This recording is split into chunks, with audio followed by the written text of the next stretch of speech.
ফরিদপুরে জাতীয় বিশ্ববিদ্যালয়ের আঞ্চলিক অফিসের আনুষ্ঠানিক উদ্বোধন করা হয়েছে। ফরিদপুর থেকে সিনিয়র রিপোর্টার মাহবুব চিস্তি জানান, বৃহস্পতিবার সকালে শহরের নতুন বাস স্ট্যান্ড সংলগ্ন এলাকায় বেলুন ও পায়রা উড়িয়ে উদ্বোধন করা হয়।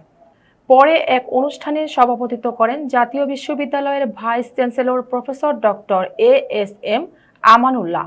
অনুষ্ঠানে প্রধান অতিথি ছিলেন পররাষ্ট্র প্রতিমন্ত্রী শামা ওবায়দ ইসলাম, ফরিদপুর ৩ আসনের সংসদ সদস্য চৌধুরী নায়েব ইউসুফ আহমেদ, ফরিদপুর ৪ আসনের সংসদ সদস্য শহীদুল ইসলাম বাবুল। এ সময় ফরিদপুর জেলা পরিষদের প্রশাসক আফজাল হোসেন খান পলাশ, পুলিশ সুপার মোহাম্মদ নজরুল ইসলাম, জেলা বিএনপির আহ্বায়ক অ্যাডভোকেট সৈয়দ মোদারেস আলী ঈসা, সদর উপজেলার নির্বাহী কর্মকর্তা মেশকাতুল জান্নাত রাবেয়া, মহানগর যুবদলের সভাপতি বেনজির আহমেদ তাবরিদ সহ বিভিন্ন শিক্ষা প্রতিষ্ঠানের প্রধানগণ ও শিক্ষকবৃন্দ উপস্থিত ছিলেন। অনুষ্ঠানে বক্তারা বলেন, শিক্ষার্থীদের দোরগোড়ায় সেবা পৌঁছে দিতে জাতীয় বিশ্ববিদ্যালয়ে কাজ করে যাচ্ছে।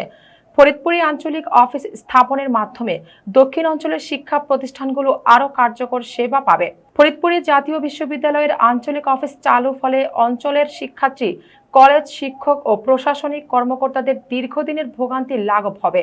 বিভিন্ন প্রশাসনিক কার্যক্রম, সনদ উত্তোলন, তথ্য সংশোধন ও শিক্ষা সংক্রান্ত সেবা দ্রুত ও সহজে পাওয়া যাবে।